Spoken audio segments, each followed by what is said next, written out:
Hello, everyone. I'm Jim Garrison. In the spirit of the trees, in the spirit of living nature, of which we are a part, with deep gratitude to all of our ancestors and all the generations before us that have brought us to the present moment, I want to welcome you to this session of Humanity Rising. Since we have been airing these global broadcasts from spring of 2020, Humanity Rising has been accentuating challenges that are confronting the human race. Challenges from climate, challenges from war, challenges to our health, economics, politics, culture, with a view of enabling people everywhere to look honestly at the obstacles to human growth and development, and to come together in a way that humanity, even under present duress, can rise together with more abundance and more vitality and with a deeper alignment with natural systems. For the 2 years that we've been navigating through the turbulence of COVID, the issues of mental health, psychological health, emotional health, physical health have been paramount. Because COVID has been global, the data that has emerged is that virtually everywhere in the world, these indicators are becoming more acute. 2 years of lockdowns and social distancing and mask wearing, and now war in the UK and shootings in the United States, climate change, code red, are having a deleterious effect on the very capacity that we have to maintain optimism, to maintain resilience, to maintain our sense of courage and fortitude as we face an increasingly turbulent external environment. And globally, the group that seems to have suffered the most have been our young people. I'm sure most of you are familiar with the statistics. Suicide is the number one killer of young people. Shootings in the United States, 60% of young people feel that we're somehow doomed when they think of the escalating climate turbulence. So this week on Humanity Rising, we want to focus in an honest and transparent way on our young people, on the mental health, psychological, and emotional challenges that they face in our world. And we're very privileged to have as our partner in convening this 5-day program, Naomi Weiss, who's the director of Connecting the Dots, who will be participating and will be introduced in a few minutes. But it's the movie Connecting the Dots that she directed and produced that probably more than any other single thing has brought this issue to global attention. And one of the things I wanted to suggest to all of us as we embark on this 5-day program is that in addition to listening to these 5 days, that we all take the time to watch the documentary, which I have done, because many of the young people who will be appearing on the programs over the week were also featured in the documentary. And it would enhance all of our empathy, I would say, our understanding and our sense of what we now must do if, in addition to the Humanity Rising broadcast, we would all support the documentary by watching it. So we're going to make that available. And as soon as we finish our heart coherence centering, which we'll do in a moment now, we're going to air a trailer from the documentary. And then after we view the trailer, I will introduce our moderator for the program today. So that's our week. This is the issue. It could not be more important because the young carry our future. And if the young are under duress, we as parents, we as a society, morally are obligated to do everything that we can, both to understand what they're going through and to work with them, to empower them so that they can navigate through a very complicated world with the kind of strength and equilibrium of spirit and soul and heart that they need to prosper. One of the ways that you can do it every day is just by taking a moment, which we're going to do right now. And in all the hustle and bustle of our world, just relax into your body. And close your eyes if you can. And center yourself on your heart. For the next moment, attune yourself to your heartbeat in a spirit of gratitude and thanksgiving. And for the next minute, just commune with all the young people you know and send love, send support, and send strength.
Thank you, everyone.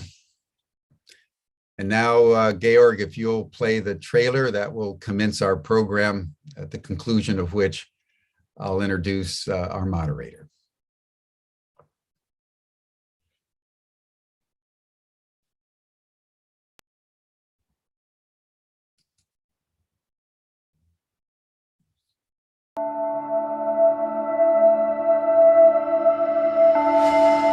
Do people know what mental health is? Do people know what mental illness is?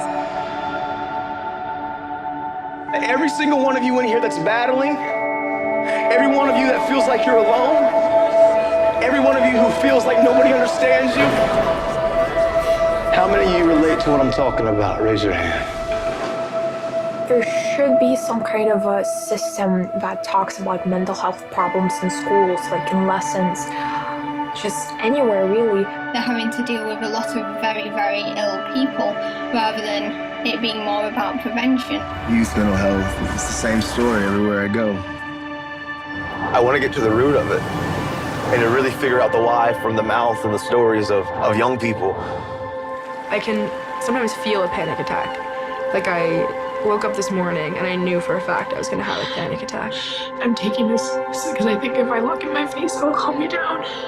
I don't even see myself alive after high school. People need to hear the truth that most kids our age are not fine. I never saw myself represented anywhere. I felt like it was very invisible. Not only being a woman, but a Black Muslim woman, I just thought that those problems were for everybody except people like me. I don't want other young people to feel the way I did growing up. Finally, I have a chance to fight the system. I think we need to start hearing from young people like myself when making policies related to somebody's mental health. There are so many things inherent to a space when you build it up properly that help people become more resilient and help people find community. When you make sure a space is safe, where you make sure that everybody feels welcome into a space, people feel like they can be themselves. I'm telling my story. It's literally making something painful inside beautiful. So sick of being unhappy because I'm so young, and I feel like I need to be able to experience the world in a positive, healthy way. I just wanted to be accepted for who I am, and I just wanted to be loved. It took me 5 years to finally open up about my mental illness, but it wasn't as scary as I thought. It was one of the best things I've ever done. Young people have to know that even though at times they may feel that they're in the darkness, if they could just know just to hold on, that light is going to come over the horizon. The minute we start talking about mental illness, then people will not be ashamed. I just really hope the world could change.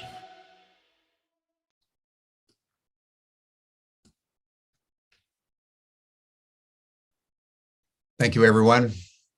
Powerful documentary that I encourage all of you to view if you can during this week, because it will bring a dimensionality to our deliberations that will fill you with appreciation.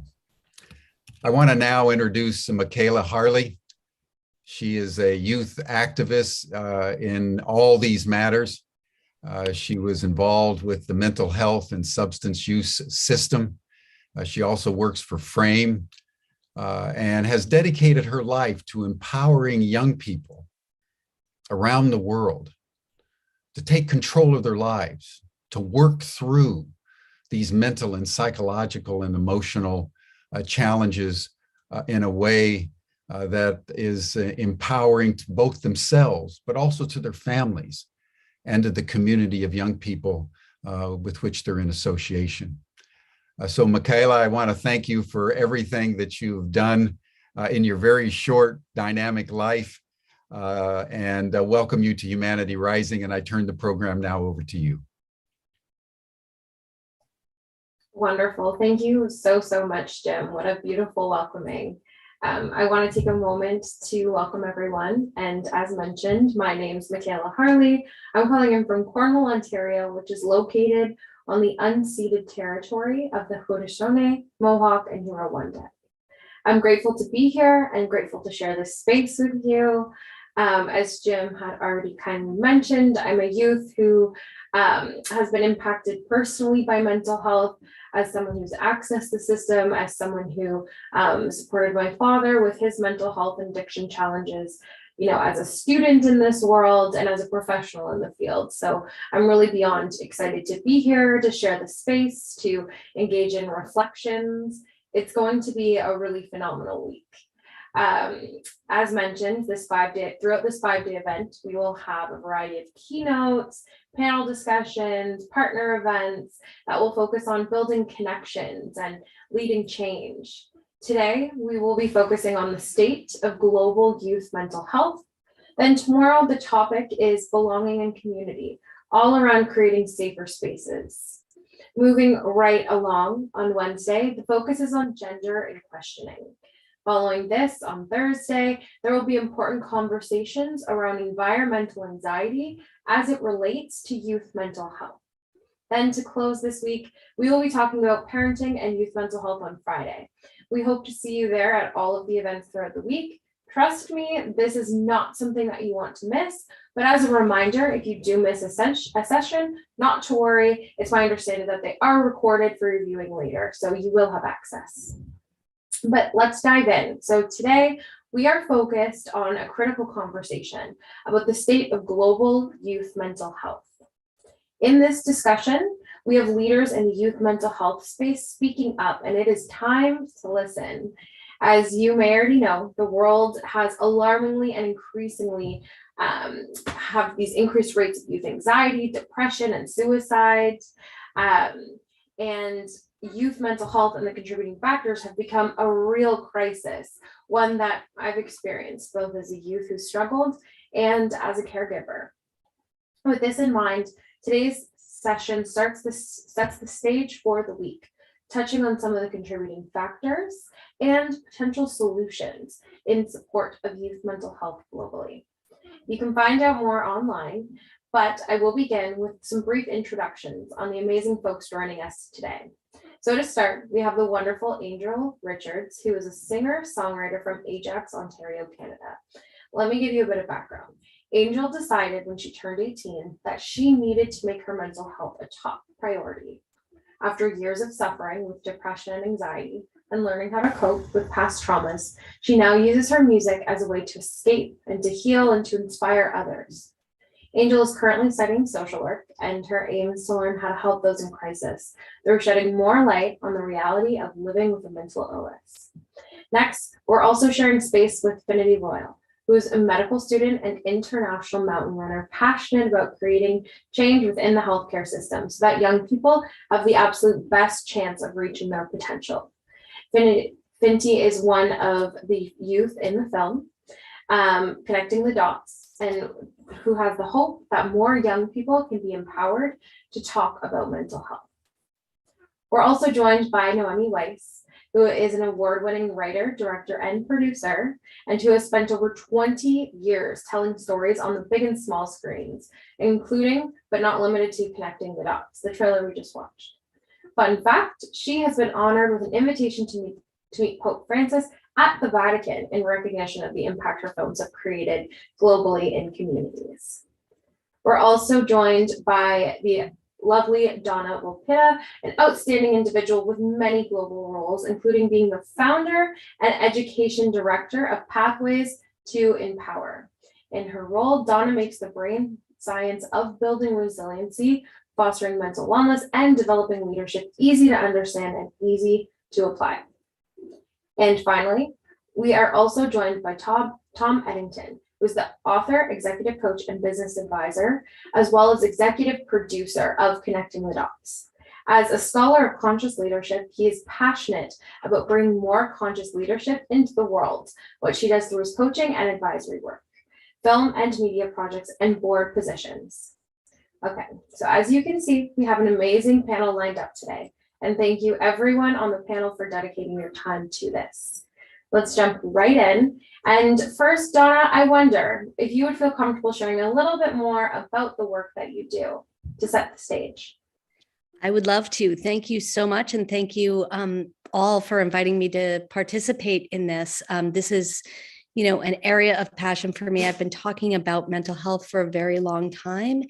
And I come at it from a perspective of brain science, of that we need to understand our brains and be able to talk about them in a way that is easy.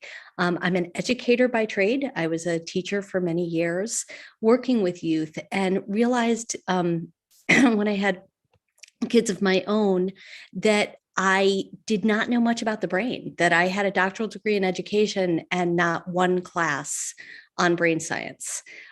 So that seemed kind of silly to me. So I created a model to help people understand how our brains naturally respond to challenge so that we can understand how to build resilience and foster our mental wellness. And I'm going to share that model right now and do sort of a 3-minute overview so that people can have sort of an idea of why we're seeing this increase in mental health issues and how our brains respond so that we can begin to understand how we can foster our own mental wellness. So this is the resilient mindset model. As you can see, it's really easy, which is the fun part about it.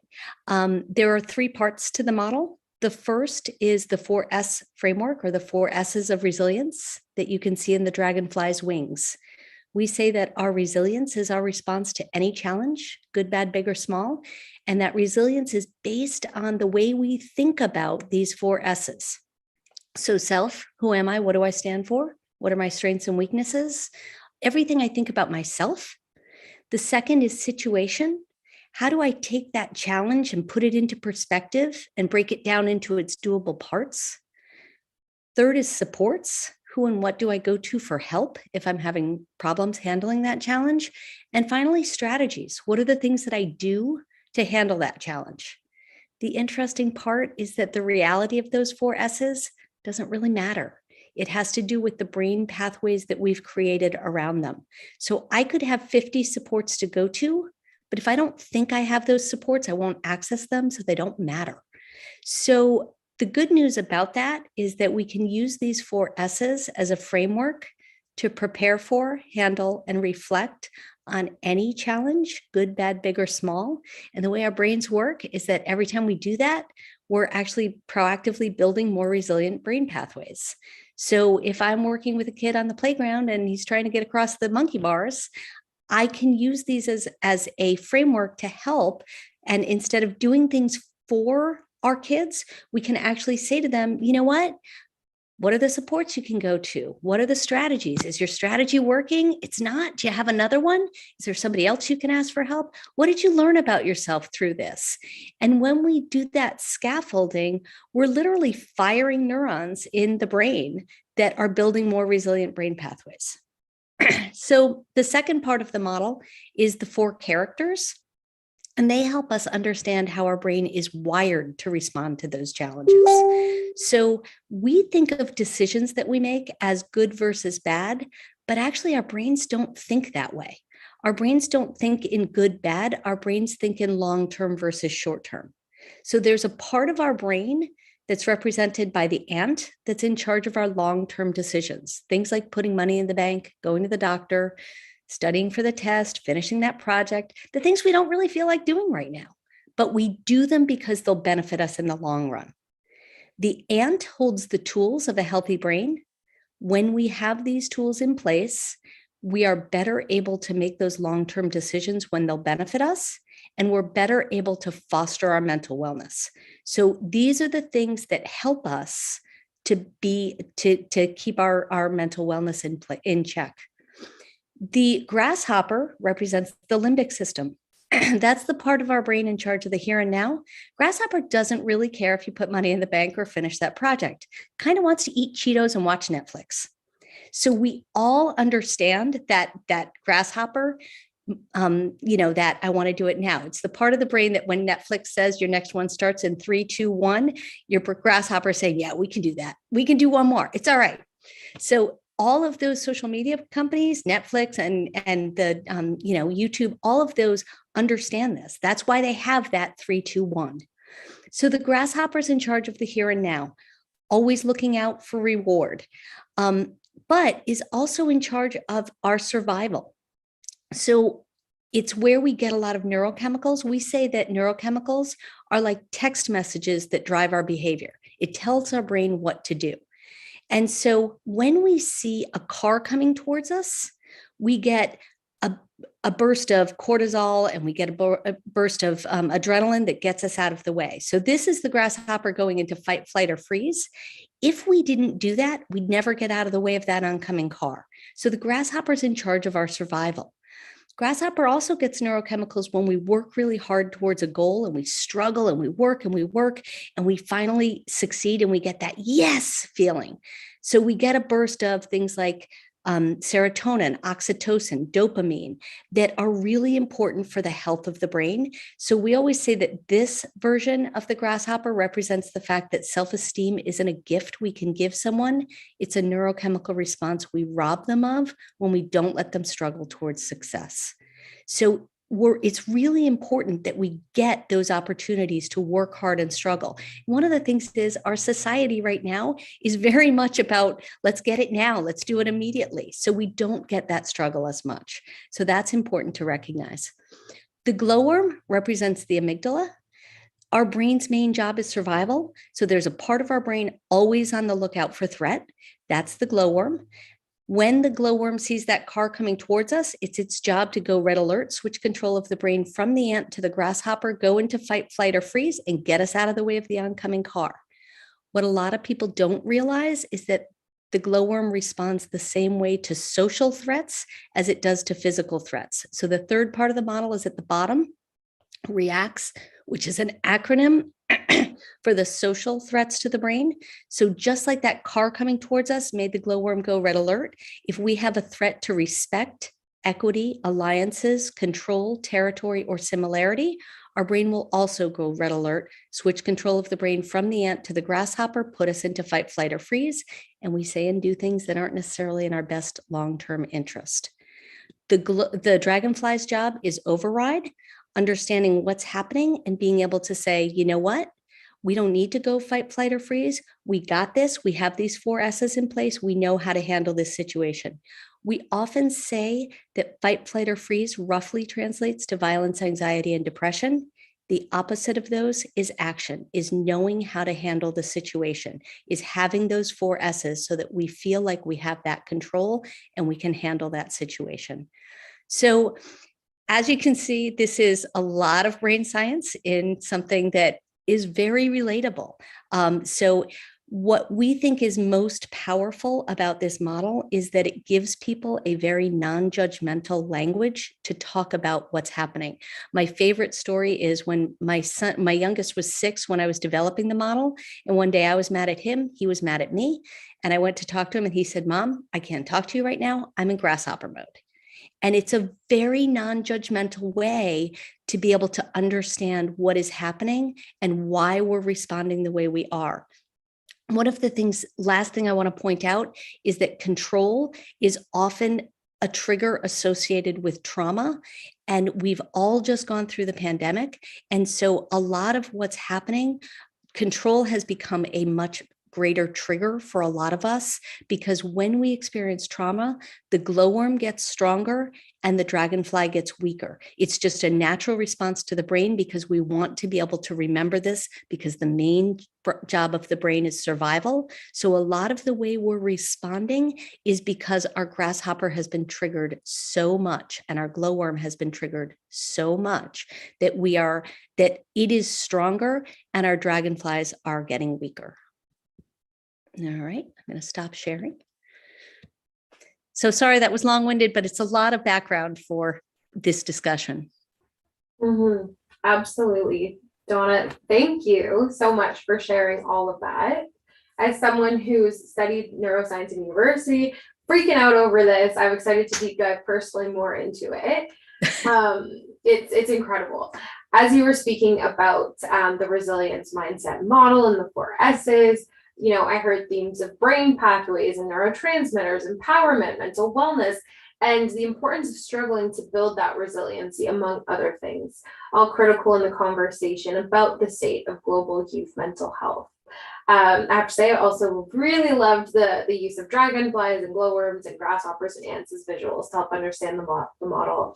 I want to also acknowledge that there are some really important reflections in the chat going on right now that I think are going to be really interesting as we carry forward this conversation around the importance of, external factors in our outside world, such as the pandemic, politics, things like that, affecting our well-being, our brain structures, etc. So I think what an important and dynamic conversation happening and reflections going on in the chat.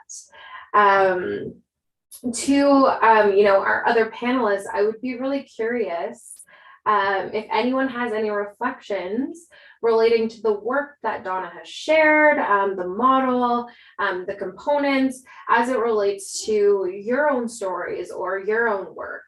I'll open the floor, no pressure if either way, but that was something that was coming to mind as I was listening. If I could just speak on that, I was actually fascinated. I feel like the glowworm was how I had lived my life up until I was about maybe like 17. And it's because, growing up, I was going in a very abusive situation. I was truly in that fight or flight all the time. And it's crazy what that does. And I do know that when when parents are doing that around their kids, it does change your brain. And I think something clicked for me when I felt like I couldn't rely on my own feelings and emotions because it was kind of like sullied with all these bad learned behaviors and, things I had heard growing up. So I relied on facts, like the fact that you could change your brain. And that to me that's the bit of control that I could get back. So what could I do to even just make my brain healthier? What kind of patterns could I start or habits could I start developing to, it's almost like working out the brain. Like, and I am learning in school a bit more about the connections and the pathways that you can help strengthen. And I believe it was the dragonfly. It resonated with me, the self part on the wing, because that's where the shift happened. I felt like I was understanding a bit more about that, what it would be like to practice that dragonfly area of the model. It was very interesting for me, that whole model. But it's interesting because I have seen, and that's a change that happened in me. I've seen how you build self-esteem through these accomplishments. And sometimes it's the tiniest step. Like filming Connecting the Dots was that step for me, thinking, I felt like I have nothing to lose. Let me share my story. I had heard that giving meaning to your pain, can help, because at least sometimes when you have nothing you feel like you're not getting anything, the best thing is to give what maybe you don't have. And I was thinking, if I've gone through all this, maybe if I can just tell my story, if that's my purpose, then, then let's work with that. And it was just that little step that showed me, so I can do this. Maybe I can have some type of impact, and I can take control a bit over how I exist in this world and what my story will mean. And it's interesting because that I can testament to that model is so true. And I've seen it. It's interesting to learn about it because I believe that knowledge is power. And I think that was the switch in me, actually looking at the science of it and not just my emotions at the time. Thank you. Thanks for sharing that reflection, Angel. That was wonderful, and I can totally, even in my own life too, I totally resonate with what you're saying about kind of that glowworm to the dragonfly and all of the shifts. So I resonate for sure. Finty, Tom, Noemi, anything coming to mind for you folks? I think that this simplified model is really good in terms of sort of the prevention of everything, because a lot of the work I do is trying to get sort of young people to be able to build emotional toolkits so they can learn to deal with their emotions as they're growing up, rather than getting to a crisis point when they're a teenager and everything's all happening at once and they don't know how to deal with the whatever they're feeling. So I think it's really great. And before this, I'd never seen this model before, and I think it's really good because it makes it kind of palatable for young people, so they can take it through with them throughout their lives. So yeah, because I think it's really important that schools should be teaching about mental health, because they spend, so at primary school, when I was up until 10, every week we'd have fire drills that took 30 minutes, and they could really be spending that time on teaching young children about mental health. So yeah. One thing that I think is so important, Finty, I love that comment, because we need to begin to teach people early. And now we have a way to do that. And interestingly, everybody relates to the characters. People look and say, oh, it's for little kids. But the truth is that every adult I know, and when we're in that emotional state, it helps us understand why we are in that state. It gives us sort of this, oh, this is why this is happening. It's not just that I'm really emotional or whatever, that this is why my brain is doing this for survival. So it helps us understand how we can have an impact on that. And Nomi, I just think the movie is so phenomenal. And the way I see it, I see it as such a partnership, that there are so many pieces to this puzzle, and that having, time and again, we hear in the movie how kids would love to be able to talk about this and love to be able to be educated. So this can open a discussion that if we can give people the language and the information to have those conversations, I think it would really have such a critical impact. It seems like the model was such a digestible way for people to talk about mental health. I think the conversation can sometimes be intimidating and maybe even just a bit hard to understand when you get into the science part of it. It was really digestible. And I think the lack of knowledge about it made it so much easier for youth, and especially from my experience, to blame themselves and think something's just wrong with me. Because it does feel like it's a lot of emotions, but your brain is communicating with you. It's telling you that something is going on, something needs to be maybe worked on, and it's not a issue with you, your personality, or anything like that. And I think it's the perfect segue or just dark path into thoughts about suicide, because it's that self-hate and that feeling of hopelessness that it just makes it so easy to slip into that mindset and that desire, from what I've experienced. So knowledge is so important. If I may, I was talking with the mic on mute before. I realized I had to unmute myself, but I want to thank everybody, number one, for being here. I'm delighted to share this panel with all of you, and to have my ambassadors of the film with me, Angel and Finty, today. It's quite moving. I see you grow, because it's been a number of years that we've been connected through the film, and I see you talking, and honestly, I feel like a proud mom right now. I've got goosebumps as I hear you and expressing yourself and being on the other side of the mountain right now. So I'm very proud. I'm really very proud, and sharing this space with all of you is fantastic. So thank you so much for all the kind words. Donna, I think that what you just show right now, it's quite amazing, because when we talk about mental health, and from my experience, not as a professional, but really as a true observer, which is my objective looking at any of the situations that I get involved with my films, and learn all the aspects that could happen to affect this situation. When we talk about mental health and we talk about physical health, we keep on talking about the fact that we need to talk about health all at once and understand both and how both relate. So when I met Donna and I learned about what has been doing and what she just shared with us, I thought this is the same connection as mental and physical health. How do we put it all together so we actually can make it one and understand how to manage our emotions better? Because if we know where they are coming from, we are able to understand it better and react better and act in a different way. And this explanation that is so, at layman term, absolutely for everybody, for all ages. Me as a mother, as a grandmother, I take words every time that I hear it, and I think I'm gonna use it with my little ones. I'm gonna use it with my grandchildren.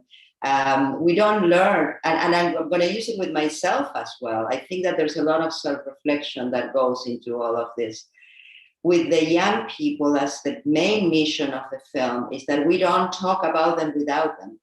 So if they are able to understand this, and we are able to teach them, like Finty was saying, like Donna was agreeing, and all of us, I think, in this panel agree, that if we start from the very beginning and they understand this kind of language, then we will be able to have them as part of the conversation, and they will be able to express their feelings in a different way, in a way that will be open to all of us, that we will be able to have a dialogue instead of a fight, that our communications will be more friendly, and that it will bring us all together in a way that that depression, that anxiety, that stigma that we've been trying to avoid for so long will slowly dissipate. So thank you, Donna, for working on this and making it accessible for all of us to talk about and to hopefully bring it into more schools and more parents, more homes.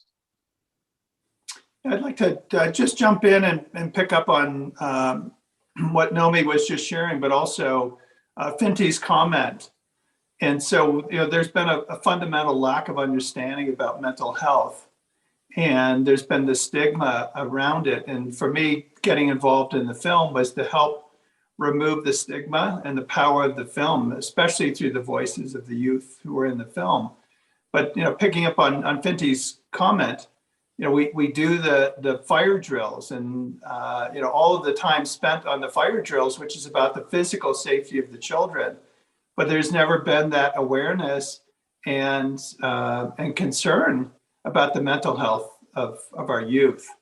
And so I love that the film has the opportunity to remove that stigma. Donna, your model is beautiful in helping create some understanding. And so if there were a way for school administrators, for teachers to understand the importance of the mental health and to spend as much time on the mental health as the physical health. And then our guest tomorrow, Dr. Lisa Miller, is going to talk about the role that spirituality can play in supporting our youth as well. I will say that there is progress being made. I started talking about this probably 12 years ago. And I had a lot of blank stares when I went to schools and said, we need to start talking about mental health. We need to understand the brain. We need to, and I'm very excited that this Friday, we'll be presenting at Mental Health America with the state of Michigan. And Michigan is doing some stuff that I've never seen before. They've put together something called the BHLC, Behavioral Health Learning Collaborative, and it is truly a blueprint for comprehensive, equitable behavioral health statewide. And we're presenting about it with them, and states are beginning to recognize the importance. We had federal funding in the United States about that. And the BHLC is a model that can go internationally as well. We've spoken to a lot of organizations about putting together something like that. And there's progress. It's slow, people are afraid, but there's progress. And to that point, the connection with the film, and excuse the pan, but we are really connecting the dots here. We talked about how bringing the film to schools and opening up the discussion, which the film is totally about emotions. Each one of the participants talks about emotions and call to action as well, combined with this technical part and this physical part that Donna talks about, really brings the full picture together. That's why it was so important to start the week with this conversation, because I think that they are the basics of it all. We cannot talk about mental health if we don't understand the basics and the roots of it. And then, of course, this will give us the language to be able to talk about prevention and talk about what can we do next, but really opening up the conversation, because that's what the film has been used as a tool and continues to be used as a tool in schools and in community screenings for the last year. And we've been in all continents with much success, seeing that the discussions that happen after hosting a screening is what actually is making a difference. And proudly to say that there's implementation of changes as a result. But if we were able to present both, this is what we are aiming at, right? And that's what I think it will really bring the information to the deeper level, particularly to the parents groups, particularly to the teachers as well. We've got to start from the top in that sense to go down to the kids so they can understand it. But if I may, I would love to have Finty talk about her tools and Angel as well, because they have found, each one of them, very interesting tools to deal with. So Maybe you can explain a little bit about what you're doing, that it might be an inspiration to everyone. I wasn't sure if Finty wanted to speak because she had some interesting talk about the toolkit. I'd love to hear from her if she's. All right, okay. I'll just piggyback. So for me, I'm a mountain runner. I represent England for mountain running, and I started mountain running. So I had an eating disorder, and one of my motivations for getting better was like being able to run again.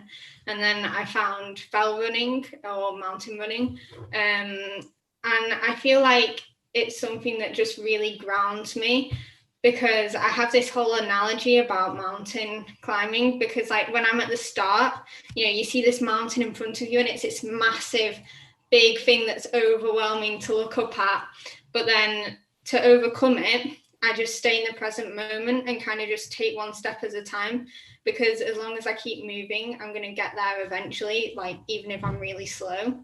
And I feel like it's the same with recovering from something really hard like a mental illness, because it's overwhelming to look at the end goal, but small steps and changes over time lead to really big results. And then also, as you get higher and higher, everything gets smaller and smaller at the ground level. So all these issues that seemed really big when you were at the bottom gradually get smaller and smaller. So it really puts everything into perspective. And I think that kind of letting your muscles do the work whilst your brain's kind of resting, it brings like this calm that's really hard to find in the demands of our society today. And I always think that in times of lots of change and ever-changing civilization, the mountains are always going to be there for me. So it's like a constant in my life. My running is a constant that I have to fall back on when things get tough. And then you've also got the aspect of like, you might get lost when you're out in the mountains sometimes, and that's why you need to take a map and compass. And I see it as like my friends and family being my map and compass, because they're there to guide me if I get lost. So yeah, that's kind of my analogy around the whole mountain climbing. I thought that was beautiful. It's so simple. I remember when I started to think like that and compare, like, what is it that gives me joy or is fulfilling, and then think about what is behind that, behind just the act of, say, like you climbing the mountain, but what is it doing? Why does it make me feel so good? Why is, like thinking it's a holistic approach, it seems like. And that was a big shift for me. I feel like I could not climb a mountain. I personally could not do it, but I know that for me, that's music. So it was that thing that I could always fall back on. And our hobbies may differ, but it seems like what it is it's something that's so authentic to the individual. And it's something that if someone finds what gives them peace, then it kind of insulates you, it seems like. And no matter what's going on around you, you can find that thing that you can go back to. It gives you that stability in your life, because stability is so important. And the life is so busy right now. And from what I've experienced, life is so busy. And I know that as youth too, like things are getting so competitive in the world, and it's adding to just that anxiety. And so I think everyone needs to find something that gives them a pause.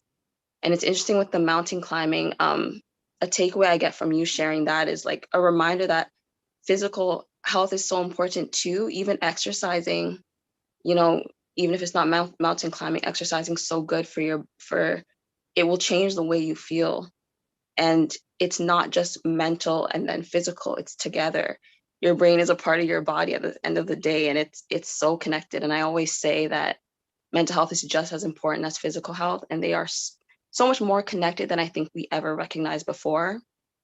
I think touching a bit before on what Noemi was talking about starting from the top, and you as well with the teachers, just educating kids, like I'm so inspired, and I still get emotional when I hear adults talking about mental health, because I'm still young. I'm turning 21 this year, but about 10 years ago, I was told, don't talk about that. And it was not recognized at all. I was having panic attacks, like from as early as 6 years old and no one knew what was going on. They would like laugh in my face. It was not a conversation. And now we are the future, as everyone always says, and we do look up to the adults. And that has been the biggest shift for me, is seeing adults recognize the challenges of youth. Like it really helped me, and it's so validating. And since we are the future, us talking about this, now us having the knowledge, the generation to come is going to start off on such a better base. And I'm so excited for it. And I've learned from this whole experience of being connected in this conversation that talking about it has so much power. I always felt defeated. Like, how do we actually make social change? And the answer is truly talking about it, because it opens it up. And then we can start thinking about, okay, how do we do that? And I think the tools and resources makes the difference between living a meaningful life and like not living one at all. This is very interesting to me. If I can add to that, what Angel was saying, I've been saying all along that, yes, you guys are the future, but I think we have to think about the present, and we have to think about all of you as the present. The future will come. It's just like the mountain that Finti was talking about. If we are constantly thinking about you guys and the youth in general as the future, we are losing the moment.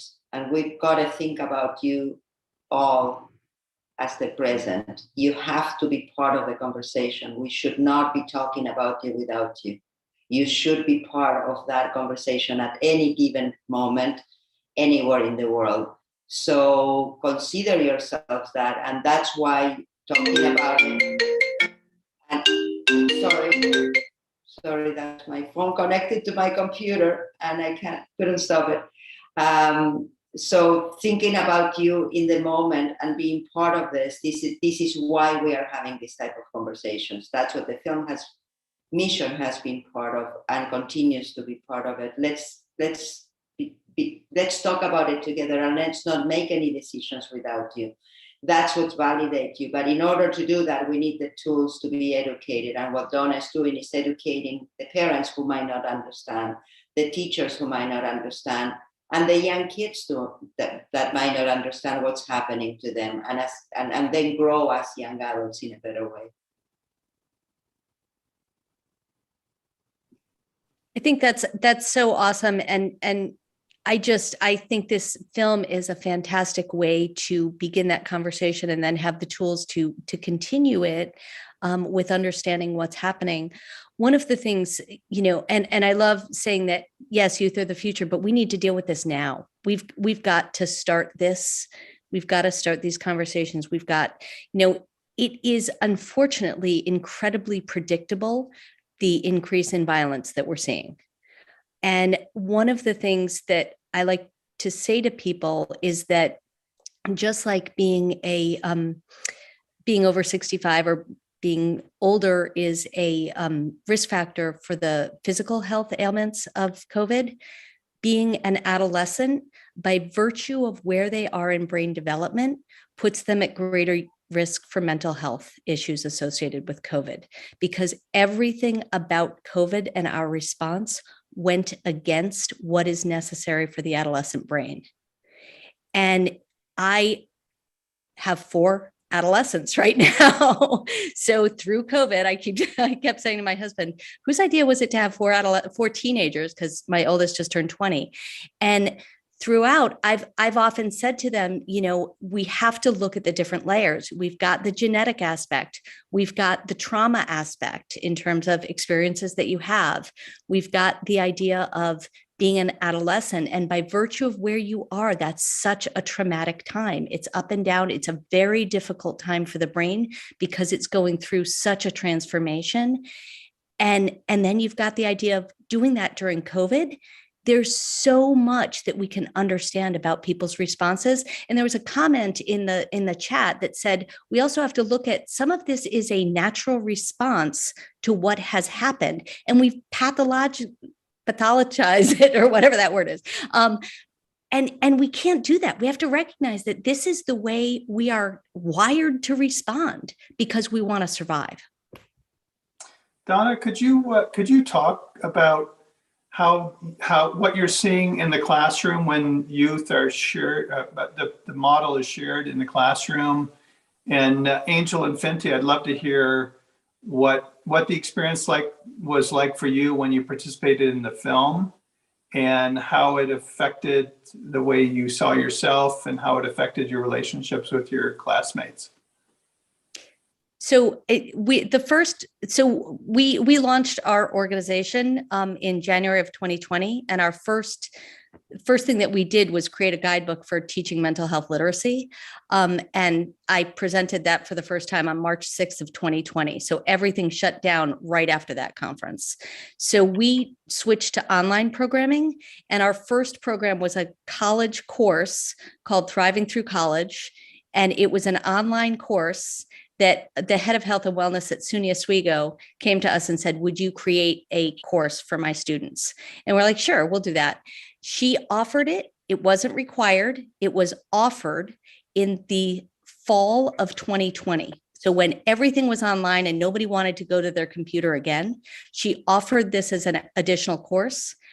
They didn't have to do it. We had a 95% completion rate and a 98% recommendation rate. And the biggest piece of feedback that we got was, why didn't somebody teach us this earlier? They were ticked off. They were so angry. And we constantly get that from people. We're like, why didn't anybody tell us this? Yep, I would have had the same approach. And anytime someone talked about it, I was like, thank you. Like, thank you, because it was nowhere else when you probably needed it the most. And if I was, especially I think with the online, because it was so like isolating, we were literally in isolation and quarantine. It just, you were kind of too trapped, and what an important time to talk about it. And I can see why they benefit from that so much. And I would have, especially school is stressful enough, I think. It's school stressful enough. So that's very helpful. I think for me, when COVID hit, I just finished my A-levels. So I was like having a gap year before uni. So I kind of, it's a bit controversial, but COVID for me was really good in helping me develop as a person, because that's when I really, really took the time to understand myself and take part in all these things that I'd kind of been put off doing before because they were in person and far away, whereas everything was online. So I took part in so much stuff like volunteering, public speaking, all throughout COVID. And I'd say that was the time that I really, truly learned the most about myself. So I guess that's a different perspective on COVID. I remember I was scared. Because I took a year off before going to post-secondary as well. And I was nervous because I had just figured out how I learn, and then it had been switched. But for someone with depression, it actually helped my attendance being online, because I would have missed so many more days if it was in person. So I guess it's about making the most out of it, but just also understanding that, like, okay, I still need to get out. It's still good for me to, see the sun, and it's healthy to get out. I don't believe that's how we're supposed to live all the time, but making the most of the situation for sure. Well, looking at the good of adversity, I say, after 3.5 years for me working on this film, I was faced with a pandemic, and I panicked at first, saying, what am I going to do now? Like, I finished the film, and now what? I cannot take it to a theater. I cannot take it to a festival. I cannot do anything with it. So I think that the point of how the brain works, in that mode, you have to react and find a solution. And for me, the solution was create partnerships and go virtual and invite the world to it. And we were very fortunate to have the government of Canada, UNICEF, Harvard Mental Health, Origin from Global, Frame from Canada, and so many other partners that joined me and said, yes, we're going to do this together.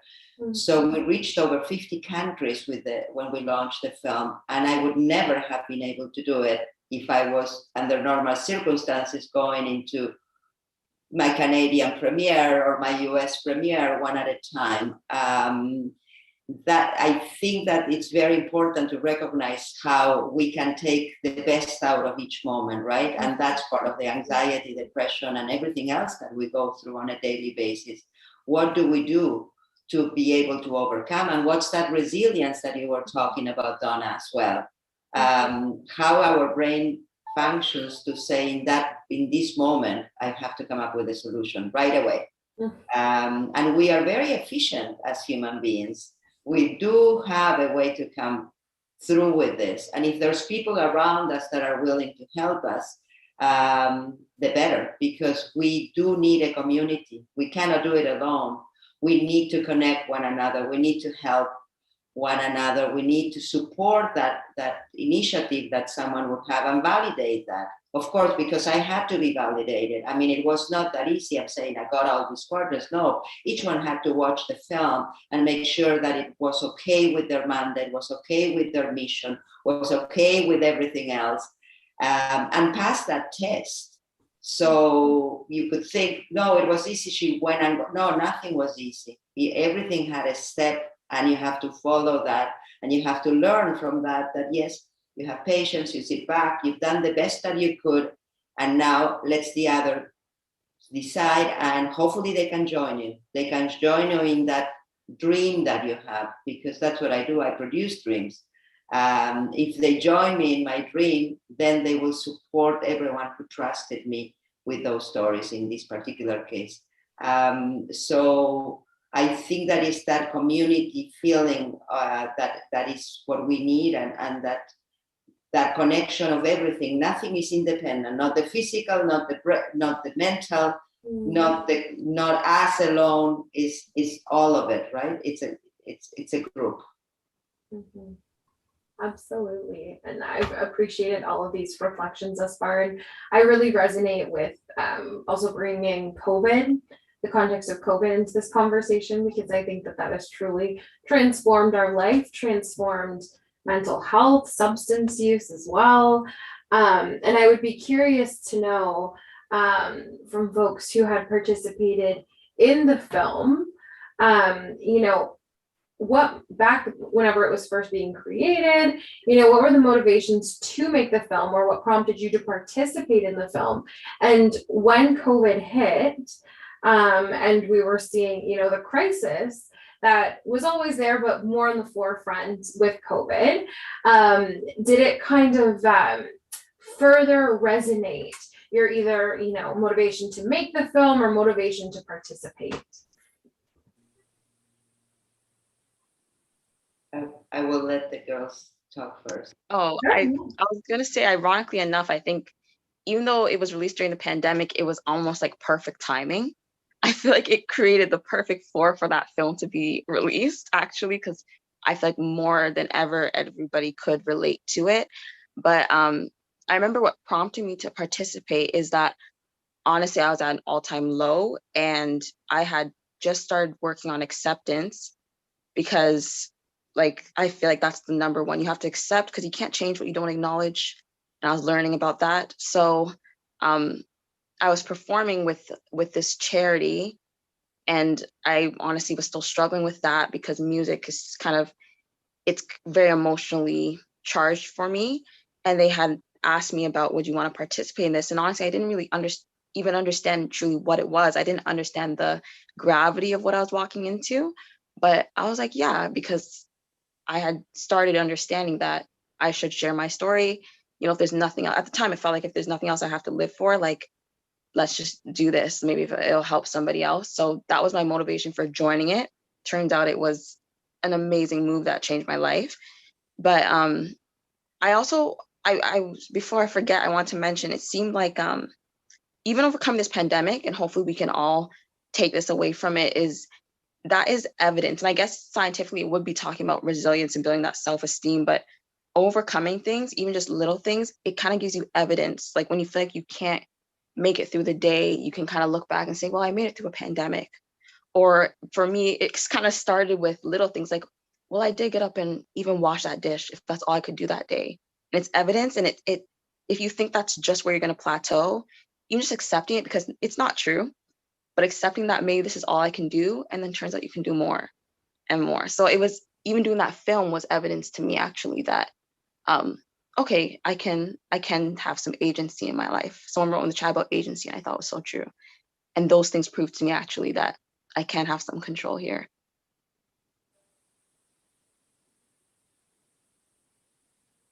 Yeah, I really like what you're saying there about, you know, I feel like you've kind of got to sometimes modify your targets, in because I'm someone who's a perfectionist. I always have big goals, and it's like I'm never, some of them it's just like it kind of gets me down that when I just can't achieve them because I just can't.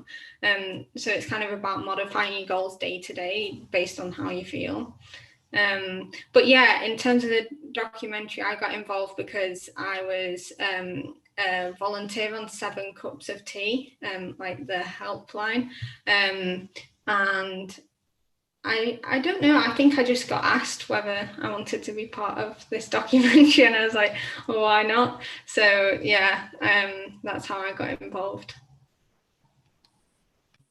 I think that the roles that Angel and Finty play in the film independently are very important, because Finty talks mostly about prevention, and it's because it has been something that really has bothered her, and she brought it up today again. How can we prevent? How can we do this before it's too late?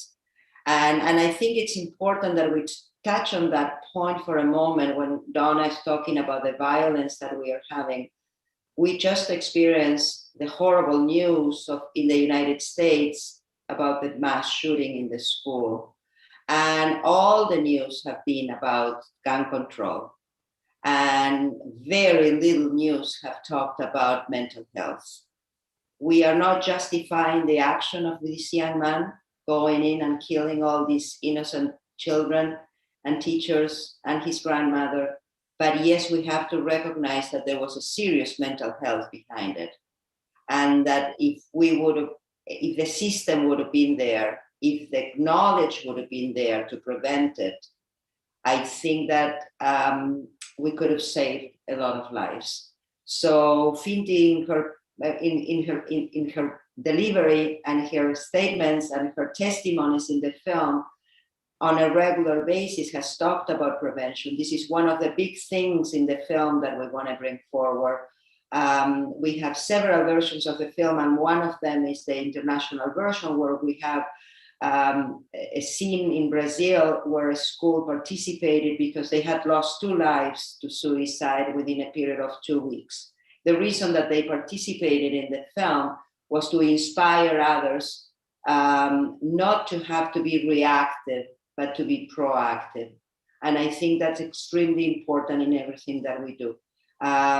So this is the goal. This is the goal of everything that we are talking about. How can we prevent violence? How can we prevent things going to a point that there's no return? And what can we do about it? So for me, answering to Michaela, why making the film, in a way was having been doing films about social issues and human rights for so many years. When I learned about the statistics of anxiety and depression and the high rates of suicide among youth, I felt that as having the medium to support them was something that I needed to look into it. And I felt responsible for it. How could I not do something about it if I have the means? It has been a very difficult documentary for me to make. I honestly felt that I had done child traffic and domestic violence and very different topics in my journey. But this one was particularly difficult because there's a lot of self-reflection.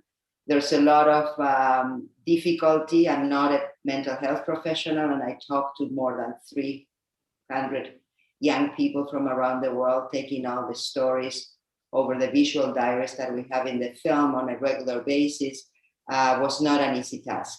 It took me a long time to recuperate from all of the comments and the stories and what people were going through. So that's why I'm so proud when I see how each one of the film participants have come out of that darkness, have come out of that really big, obscure place that they felt they were in, and they are succeeding now, and they are able to bring their stories to life. So that's what we are doing with the film right now, trying to open up the conversations and create the impact that the film deserves in response and in honor, really, everyone who participated in the film, because I don't take it for granted that they share their stories.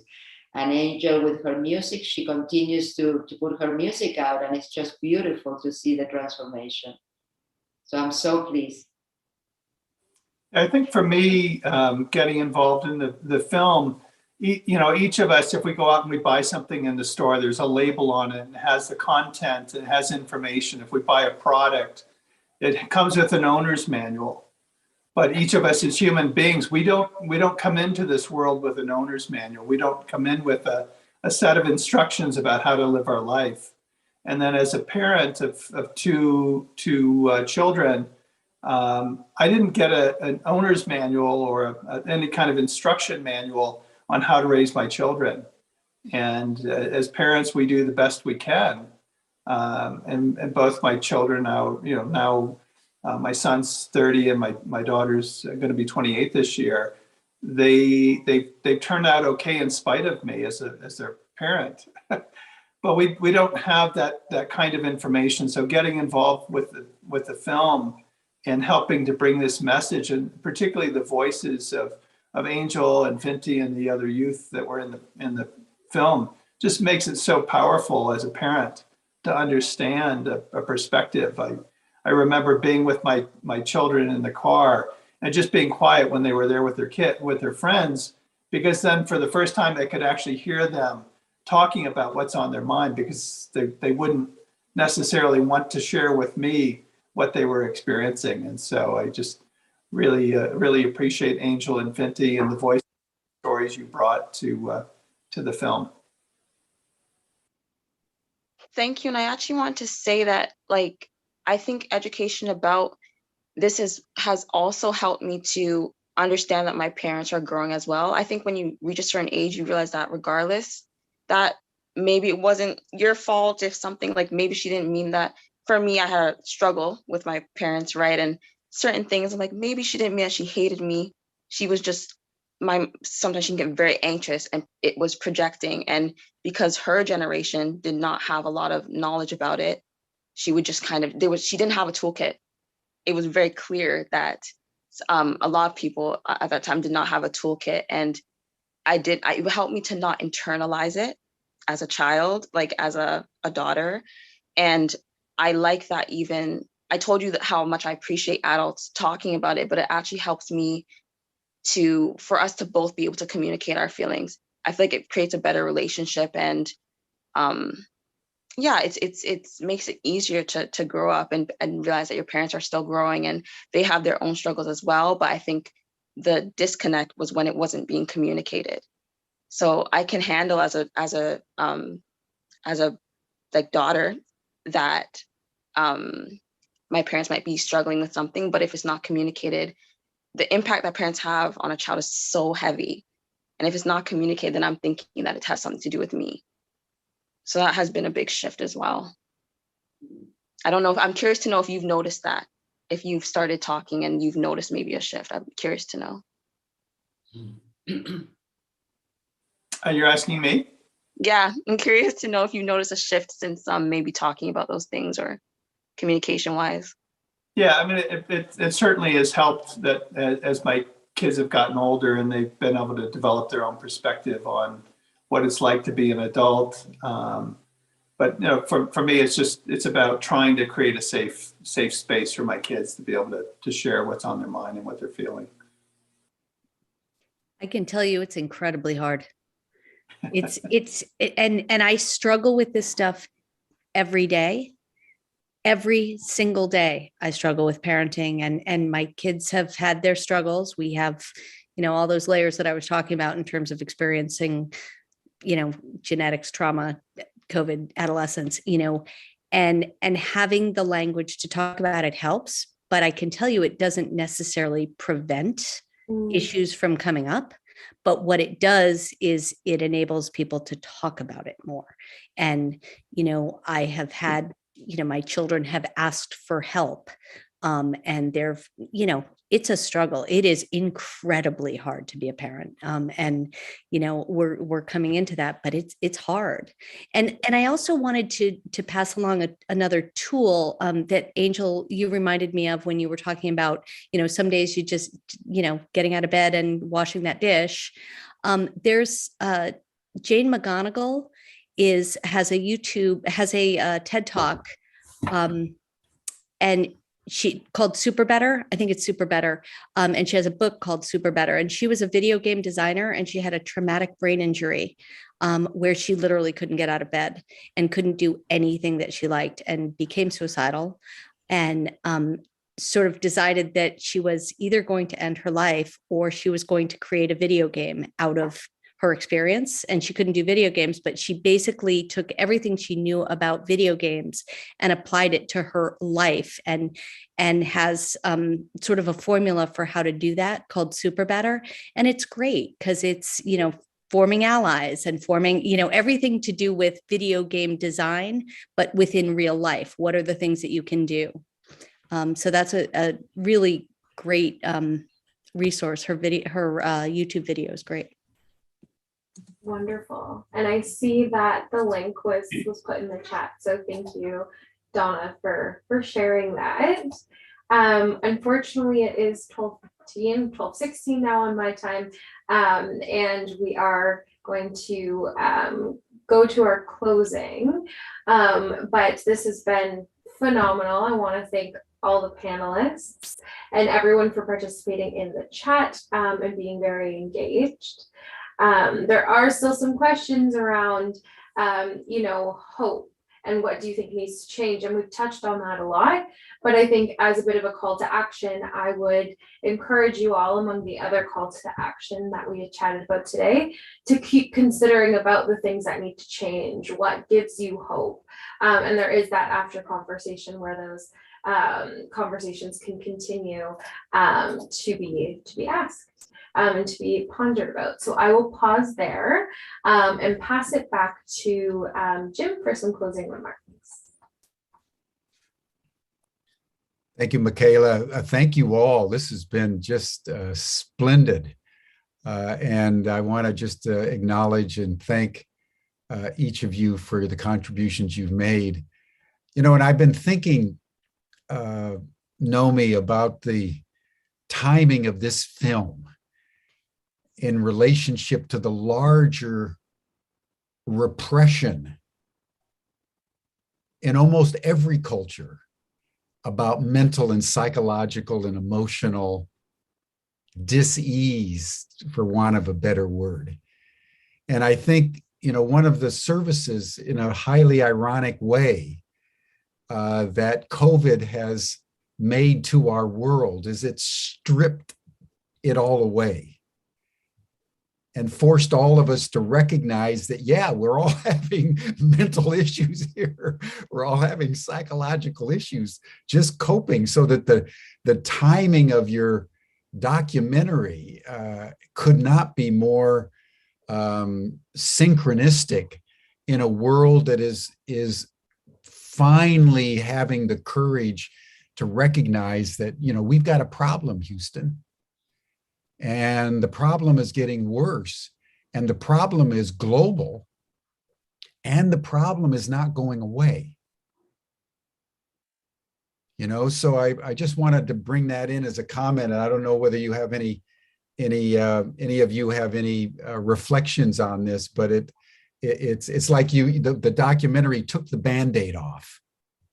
Yeah, well, thank you, Jim. When I started to do research and I was speaking to young people and professionals in different parts of the world, and particularly with the young people the stories were so similar, that's what led me to take a global approach. A lot of my films are global, but this one particular for me was so similar in what they were going, independently of their culture, their language, where they were coming from, their background, socioeconomic. It did not matter. There was a commonality to all, that we're all suffering and they were not okay.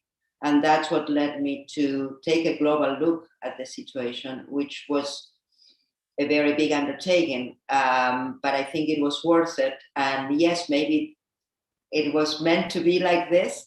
You never know when you're in the process, but that's what, when I talk about the good of adversity, somehow it was timely, and the pandemic brought us into the world at a time that the world needs it. And that's what my work has been all along for the last over 20 years, serving through these documentaries. So hopefully we can continue to create impact. Hopefully we can continue to see implementation of changes coming into communities globally. And I believe that back to connecting is community, is this type of talks that will make a difference, is putting hearts and minds together that are going to make a difference. Yeah. Jim, you said something so important that it was a big discussion, actually, the stripping back. And I think life is so busy, and a lot of people, if we can distract ourselves from maybe the painful things that we don't want to face, it's so easy. But we were finally, and at the same time in the entire world, we were forced to pause and forced really, it was a pause. And even some of the things that maybe are hard to look at, it reminds me of a burn. If there's heat in your skin, it's the sizzling of it coming out. It hurts when it's coming out, but it has to. And it feels so much better when it's out. But we were just avoiding it. And that standstill was so important. I'm so happy you touched on that. And I think also the fact that Noemi took the time to go take this conversation global. It's a nice theory. Everyone says like, oh yes, it's going on around the world, but she actually took the time to see and make the connection in these different countries. And I think that's amazing. Yeah. We forget, but it's worth just noting that something unprecedented in all of human history happened in the last 2 years. It's the first time when everybody everywhere was confronted with the same challenge. It's the first time in recorded history where everybody was in lockdown. It's like a trauma happened, and our collective global response was to send everybody to their room. And in our room, we looked and we thought, whoa, this isn't a very pretty picture here. We got some issues that we have to deal with. So thank you, Angel, for affirming that, because we've all been through a real trauma, not only COVID, but lockdown, social distancing, wearing masks. We're social beings, and we were forced to our opposite. And all of a sudden we began to realize we're not coping very well. And the young people were taking the hit harder than the adults generally. And Nomi, your film, and Tom, as a producer, you guys brought into our collective awareness something extremely important. So I just want to acknowledge that as we round out this discussion.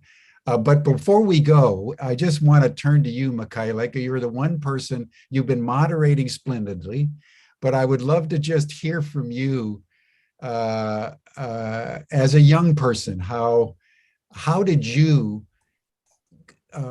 through your experiences, how did you really come into really focusing on empowering your peers with mental and psychological challenges the way that you have? Would love to hear that story. That's a great question. Thanks for asking, Jim. I would say that for me, growing up, I had been through some challenges myself and was accessing the mental health system. And I had noticed that there were just challenges in receiving care. There was long wait lists. There were, once you got to see someone, it wasn't always a match. The therapist was doing the best that they could, but maybe it was a modality, for instance, that wasn't resonating. Maybe there wasn't enough, of a spiritual component, or it just wasn't integrated. And I began to kind of realize these things and slowly find my voice in trying to express that. But it was really hard. And I was lucky that I had people in my life who encouraged me to use the voice that I had to try and make change. So I continued to try and harness that.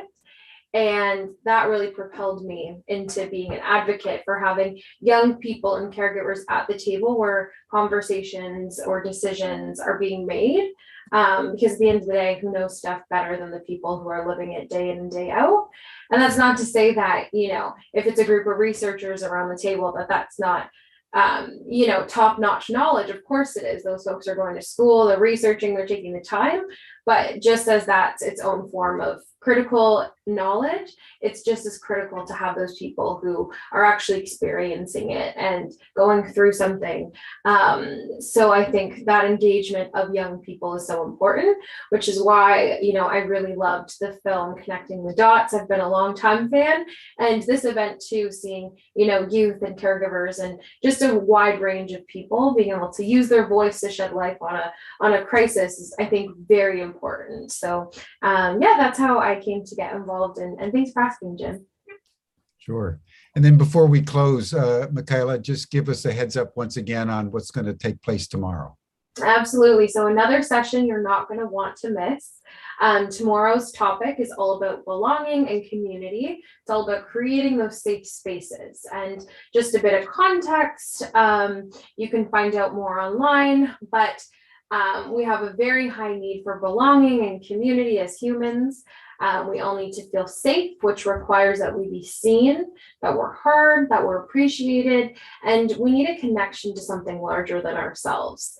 So the new science on parenting for health and lifelong thriving reveals the power of spirituality. So there's that very clear scientific link. And to learn more about what that actually is, definitely tune in tomorrow. We'll be joined by Dr. Lisa Miller, who is a New York Times bestselling author of The Spiritual Child and her #1 bestseller, The Awakened Brain. Dr. Miller is a clinical psychologist. She's a professor at clinical psychologist program at Teachers College, Columbia University, as well as many other very impressive distinctions. So you are not going to want to miss this, and we hope to see you back tomorrow for similar conversations about very important topics. Thank you, Michaela. Jim, I just want to thank everybody, if I may. I'm sorry for running in. I'm always with the director's hat, and I think that I can butt in any moment. So sorry about that. With pleasure. But before we close, I just wanted to invite the audience to join us in bringing the film to their community, to host a screening in their community, to open up the conversations. We had partnered with UNICEF to create facilitators guides for every target group that we talked about today, from youth, to parents, to teachers, to community at large, and to mental health professionals as well. So please visit us at the film's website, connectingthedotsfilm.com. Reach out to us with Connecting the Dots to see how we can help you to bring the film into your community, to host a screening and open up the discussion so we together can make a difference. And I wanted to take this opportunity to thank Donna for being part of this. It's wonderful to share this conversation this morning with you, Donna, and hopefully many more to come. To Angel and Finty, my true pleasure to have you with me, and let's continue the conversation. We'll see you on Friday when we wrap up the week and we talk about what we learned through this exciting week of conversations. Jim, thank you for opening up the space. And Tom, of course, thank you for your continued support. And Michaela, you've done a great job today, so we look forward to seeing you again in the next panels. Thank you all, and thank you to the audience who joined us today. Thank you so much. I look forward to seeing you guys on Friday on the 10th. And yeah, thank you for an amazing, stimulating, educational conversation. Yeah, thank you so much. Thank you for the invitation.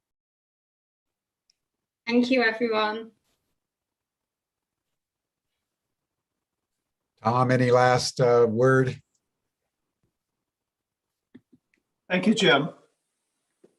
That was short and sweet. Yeah, thank you, Tom. Nomi, you produced a real masterpiece with this film in a very synchronistic way for our time, and so I want to acknowledge that and encourage all of you to go to the website, watch the film if you can this week while we're having this extraordinary conversation with many of the people who are actually in the film on Humanity Rising. You're all welcome to the after session chat group, those of you who can make it. The chat is in the chat box. We'll see you, all of you, hopefully again here tomorrow, same time, same station here on Humanity Rising. Thank you all so much. Bye for now. Thank you.